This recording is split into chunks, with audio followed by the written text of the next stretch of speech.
వరంగల్ జిల్లాలోని ఓ ప్రభుత్వ పాఠశాలలో క్షుద్ర పూజలు కలకలం సృష్టించాయి. రాయపర్తి మండలం మైలారం ప్రభుత్వ పాఠశాలలో గుర్తు తెలియని వ్యక్తులు క్షుద్ర పూజలు నిర్వహించారు. నిన్న అర్ధరాత్రి పాఠశాల తరగతి గది ముందు ఒళ్ళు గగుర్పాటుకు గురిచేసే విధంగా పసుపు, కుంకుమ, నిమ్మకాయలతో పూజలు నిర్వహించారు. ఉదయం పాఠశాలకు వచ్చిన విద్యార్థులు అక్కడి సన్నివేశాలు చూసి ఒక్కసారిగా తీవ్ర భయాందోళనకు గురయ్యారు. ఉపాధ్యాయుల ఫిర్యాదుతో సంఘటనా స్థలానికి చేరుకున్న పోలీసులు విచారణ చేపట్టారు. క్షుద్ర పూజలు చేశారని పాఠశాల వర్గాలు చెబుతుంటే మరికొందరు ఇది ఆకతాయిల పని అంటూ చెప్పుకొస్తున్నారు. విద్యా బుద్ధులు నేర్పే పాఠశాలలో ఇలాంటి వికృత పనులకు పొడిగట్టిన వారిపై చట్టపరంగా చర్యలు తీసుకోవాలని గ్రామస్తులు పోలీసులను కోరారు.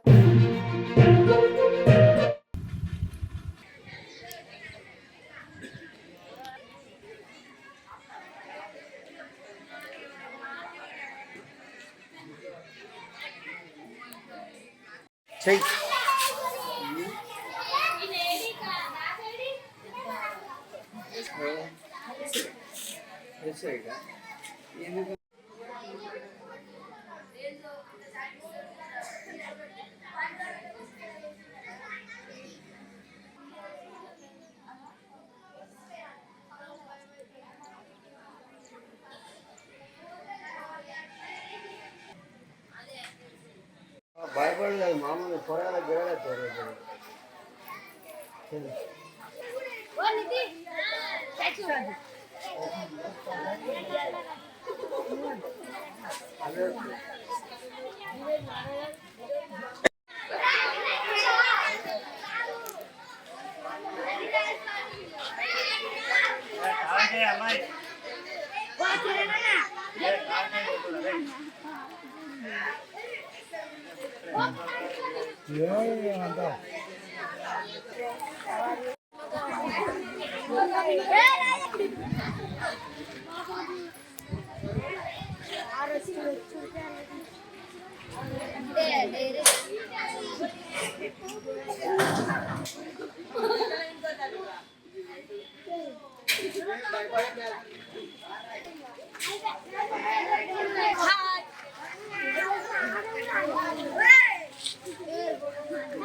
లైక్ చేయండి, షేర్ చేయండి, సబ్స్క్రైబ్ చేయండి. మరిన్ని వీడియోల కోసం బెల్ సింబల్ పై క్లిక్ చేయండి.